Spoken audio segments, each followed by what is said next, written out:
ఈ ఆషాఢ మాసం నుండి నేను చెప్పే 4 రాశుల వల్ల దశ తిరగబోతుంది. వారికి ఆర్థిక రాజయోగం అనేది పట్టనుంది. ఆ రాశులు ఏవంటే మిథున రాశి, కన్యా రాశి, వృశ్చిక రాశి, మకర రాశి. ఈ 4 రాశుల వారికి ఇక నుండి ఆగస్టు మాసం నుండి అద్భుతంగా ఉండే అవకాశం ఉంది.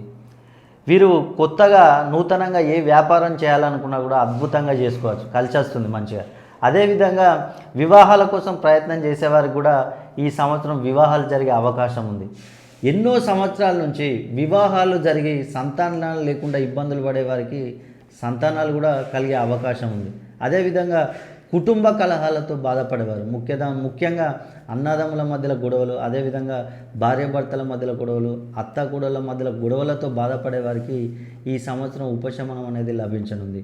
ఆరోగ్యపరంగా కూడా ఇబ్బందులు పడేవారికి ఆరోగ్య సమస్యల నుంచి బయటపడే అవకాశం, కొత్తగా వాహనాలు కొనాలనుకునే వారు కూడా ఈ సంవత్సరం అద్భుతంగా కొనుక్కోవచ్చు. మీరు కనుక ఈ 4 రాశులలో జన్మించి మీకేమైనా ప్రాబ్లమ్స్ ఉన్నట్లయితే మీ పేరులో దోషం ఉంటేనే మీకు ఇలాంటి ప్రాబ్లమ్స్ వస్తాయి. కాబట్టి ఒక్కసారి మీ పేరును మీరు కనుక సరి చేసుకున్నట్లయితే మీరు ఈ సమస్యల నుంచి బయటపడవచ్చు.